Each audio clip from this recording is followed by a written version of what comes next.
بسم اللہ الرحمن الرحیم۔ السلام علیکم ورحمۃ اللہ وبرکاتہ۔ امید کرتا ہوں آپ بخیر و عافیت سے ہوں گے انشاءاللہ۔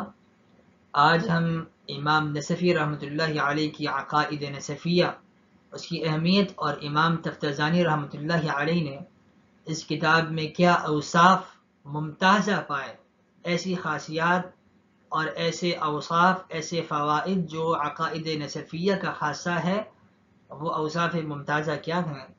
امام تفتزانی رحمۃ اللہ علیہ فرماتے ہیں یشتمل من هذا الفن، کہ یہ کتاب، یشتمل کا فاعل عقائد نصفیہ کی طرف راجع ہے کہ یہ کتاب علم الکلام میں، اس فن میں مشتمل ہے علی غرر الفرائد و درر الفوائد۔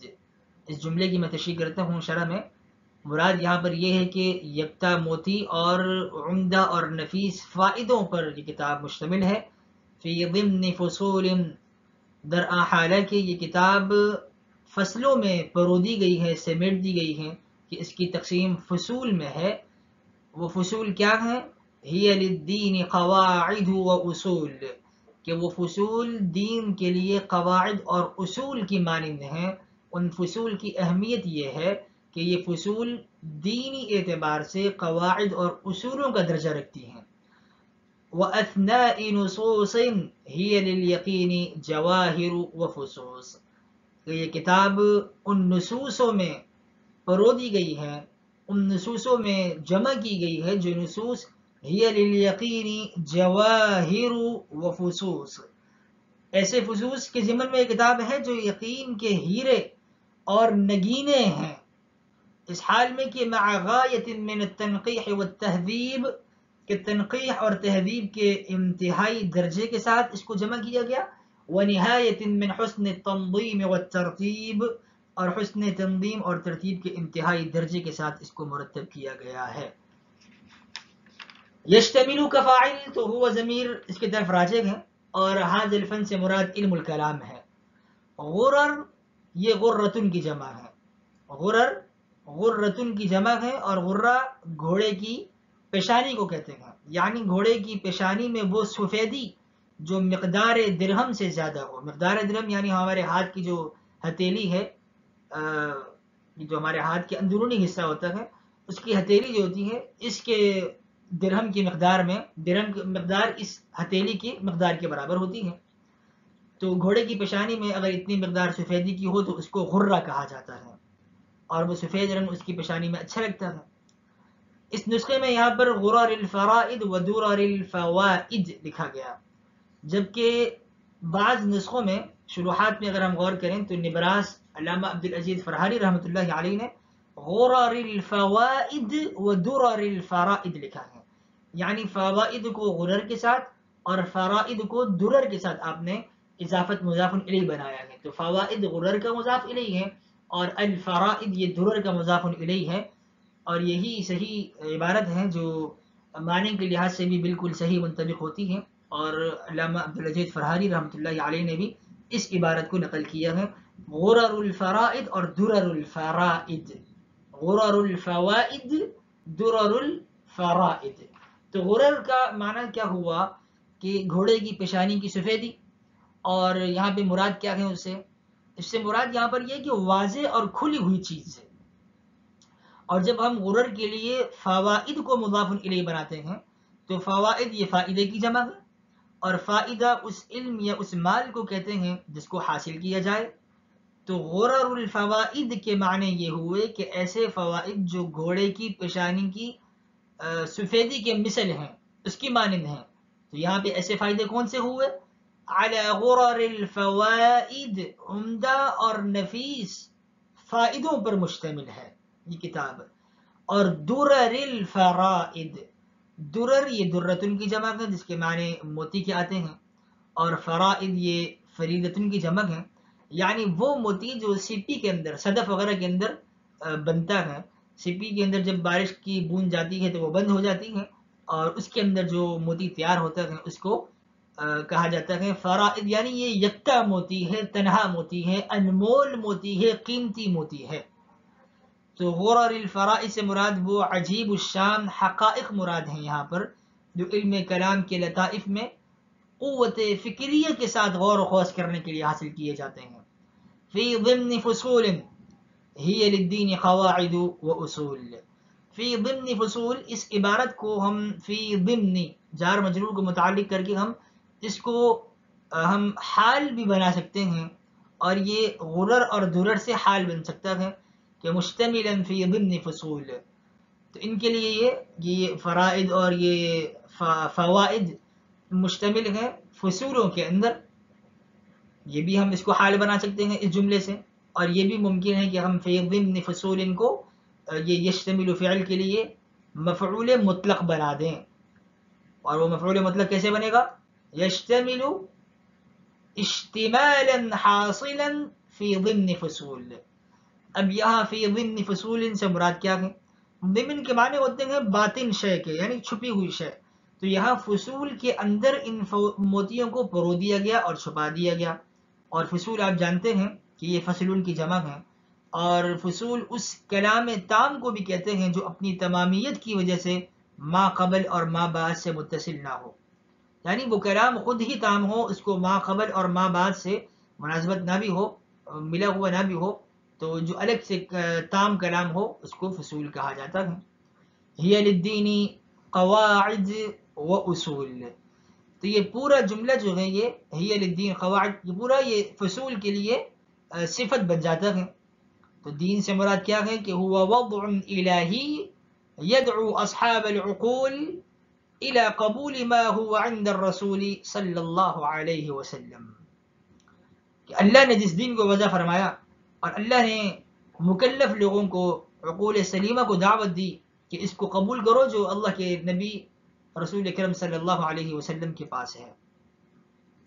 قواعد، قاعدے پر پہلے بھی بحث کی جا چکی تھی کہ قاعدہ کسے کہتے ہیں. یعنی ہودج کی لکڑی جو اہم لکڑی ہوتی ہے، گزشتہ سبق میں بھی ہم نے اس پہ بحث کی تھی. یہاں وہ اساس قواعد عقائد الاسلام پر. اور قاعدے کی تعریف کیا ہے؟ قاعدے کی تعریف یہ کہ قضیۃ کلیۃ منطبقہ علی جمیع جزئیاتہ.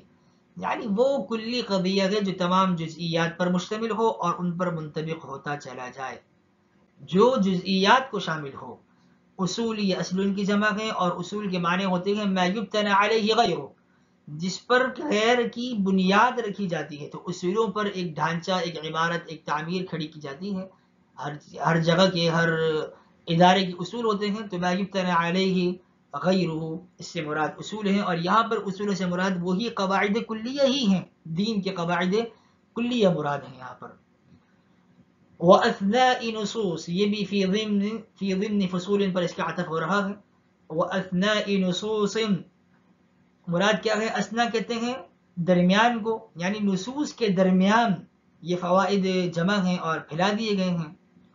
نصوص کسے کہتے ہیں؟ یہ نص کی جمع ہے. نصوص نص کی جمع ہے. معنی اس کے ہیں شے ظاہر کرنے کے، کسی شے کے ظاہر ہونا، کسی شے کو ظاہر کرنا، اس کو نص کہا جاتا ہے. لیکن شریعت میں، شرعی معنی میں اور عرفی معنی میں نص کے معنی کیا آتے ہیں؟ شارع علیہ السلام کے کلام کو نص کہا جاتا ہے. آپ علیہ السلام کا کلام ہو وہ بھی نص ہے، یا اللہ سبحانہ و تعالی نے فرمایا، تو چونکہ آپ بھی وادع شریعت ہیں اللہ سبحانہ و تعالی، تو ان کے کلام کو بھی نص کہا جاتا ہے. اور بھی اس کی تعریفات ہیں، اصول فقہ میں بھی نص کی تعریفات کی جاتی ہیں. ہی للیقین جواہر و فصوص، کہ یہ نصوص اور یہ فوائد یقین کا فائدہ دیتی ہیں، اور یقین کے فائدے دینے کے لیے، معنی حاصل کرنے کے لیے یہ جواہر اور نگینوں کی مانند ہے. یہ جملہ نصوص کی صفت ہے. اب یہاں یقین سے مراد کیا ہے؟ یقین تو اس علم کو کہتے ہیں جو زوال کو قبول نہیں کرتا، جو تردد کو قبول نہیں کرتا، اور جو زوال کو قبول نہیں کرتا، جس میں ایک جہت غالب ہوتی ہے، اور وہ اعتقادی جہت غالب ہوتی ہے، جزمی، اس میں جزم ہوتا ہے، یقین ہوتا ہے اس میں. وہاں پر اعتقاد میں کوئی اور چیز کے احتمال نہیں ہوتا کہ یہ زائل ہو جائے گا، اس میں شک آ جائے گا، تردد آ جائے گا. تو یقین کو جزم بھی آپ کہہ سکتے ہیں، اس میں کوئی اور دوسرا پہلو غالب نہیں آ سکتا. یہ یعنی اس بات کے پہلو اس میں غالب ہیں، آپ اس کو یقین کہہ سکتے ہیں۔ جواہر و نصوص، یہ جوہر کی جمع ہے، اس کے معنی قیمتی کے آتے ہیں، نفیس پتھر کے آتے ہیں، جیسے یاقوت ہے، زمرد پتھر وغیرہ ہیں۔ تو جواہر جوہر کی جمع بمعنی نفیس ہونے کے، فصوص یہ فصن کی جمع ہے، یعنی وہ نگینہ جو انگوٹھی کے اوپر لگایا جاتا ہے، انگوٹھی کے حلقے میں جو نگینہ لگایا جائے اس کو فص کہا جاتا ہے۔ اور عادت یہ ہے علماء، عادت آپ نے دیکھا ہوگا عرف میں کہ انگوٹھی پر قیمتی قیمتی پتھر آویزاں کیے جاتے ہیں، نصب کیے جاتے ہیں۔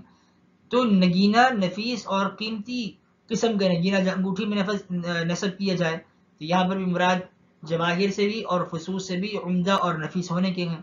مع غایت من التنقیح والتہذیب، اس سے مراد کیا ہے کہ ان نصوص کو یعنی اچھی طرح چھان بین کر کے چھانٹ کر کے ان کو جمع کیا گیا۔ اور مع غایت من التنقیح والتہذیب، یہ یشتمل کی جو ضمیر ہے ہوا، یہ والا جملہ یشتمل، اس کے فاعل سے یہ حال واقع ہوتا ہے، مع غایت من التنقیح والتہذیب، یہ ان کے لیے حال بنتا ہے۔ غایہ کہتے ہیں الغایت ما یتأتی الیہ الشیء من حیث ینتہی، یعنی کسی چیز کا منتہا ہونا، جس کی طرف انتہا کی طرف کسی چیز کا آنا، اسے غایت کہا جاتا ہے۔ تنقیح، تنقیح ویسے تو ہڈی سے گودا نکالنے کے معنی میں آتا ہے، یا اگر آپ درختوں کو نکالیں اور درختوں سے کانٹوں کو الگ کریں اس کو بھی تنقیح کہا جاتا ہے، یعنی کسی چیز کو صاف کرنا، کسی چیز کو نکال لینا، محنت کر کے اس کو حاصل کرنا، یہ تنقیح ہے۔ اور مراد یہاں پر یہ ہے کہ اس کتاب کے اندر زوائد نہیں ہیں، بے جا بے فائدہ باتیں نہیں ہیں، اس کو منقح کیا گیا، اس کی تنقیح ہے، اسے جو بے فائدہ چیزیں ہوں یا زائد چیزیں ہوں یا مکرر چیزیں ہوں ان کو ختم کیا گیا ہے، اور وہ اس میں نہیں ملیں گی آپ کو، جیسے درخت سے کانٹے کو الگ کر دیا جاتا ہے اور گودے کو ہڈی سے الگ کر دیا جاتا ہے۔ تو تنقیح کا معنی یہاں پر صفائی کے آیا اور زوائد سے خالی کرنے کے آیا۔ تہذیب یہ اصلاح الشیء کے معنی میں آتا ہے، حذب یہذب سے باب تفعیل مصدر بنتا ہے، اور تہذیب کے معنی اصلاح الشیء یعنی غیر مناسب چیزوں سے اس کو خالی کر دیا۔ اور یہاں پہ مراد یہی ہے کہ یہاں پہ حشو و تطویل نہیں ملے گی آپ کو، اور تقصیر سے بھی یہ کلام یعنی نہ تو بہت مختصر ہوگا نہ بہت زیادہ طویل ہوگا، بلکہ مہذب اور منقح کلام ہے۔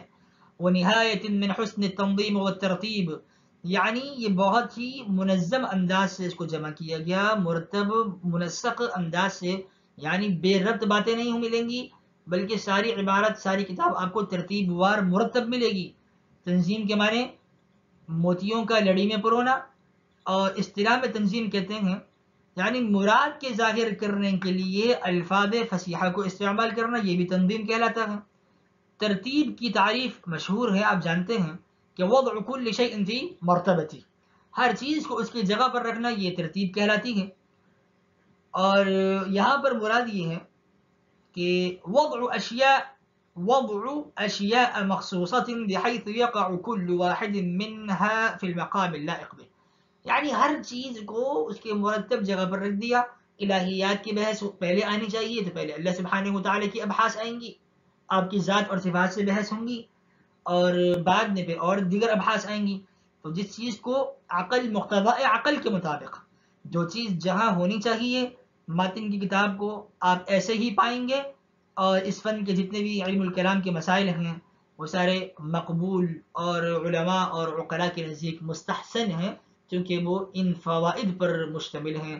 اس میں حسن تنظیم ہے، حسن ترتیب ہے، اور یکتا موتی ہیں، ایسے عمدہ نفیس اس پہ فوائد ہیں جو دین کے لیے قواعد اور اصول کی مانند ہیں۔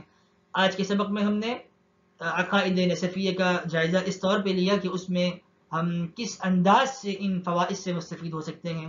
تو اس کے خلاصہ یہ آیا کہ فصولوں میں اس کتاب کو مرتب کیا گیا ہے، اور وہ فصولیں بہت اہم ہیں، قواعد اور اصول کی مانند ہیں، اور وہ ایسا نہیں کہ اس سے بندے کو یقین حاصل نہ ہو، جو اس کو سمجھ کر پڑھ لے تو اس کو وہ یقین حاصل ہوتا ہے، اور اتنا پختہ اور کامل اور بہترین یقین حاصل ہوتا ہے جس طریقے سے انگوٹھی کے اندر نگینہ اہم ہوتا ہے، اور جواہر اور عمدہ نفیس اور قیمتی مہنگی چیزیں اس کے پاس ہوں تو وہ اس کی حفاظت کرتا ہے۔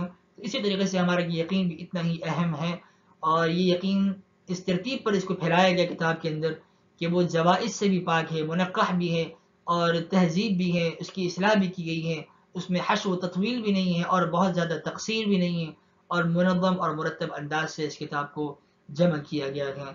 سبحان اللہ بحمدہ، سبحانک اللہم بحمدک، نشہد ان لا الہ الا انت نستغفرک ونتوب الیک، سبحان ربک رب العزة عما یصفون وسلام علی المرسلین والحمد للہ رب العالمین۔ السلام علیکم ورحمۃ اللہ وبرکاتہ۔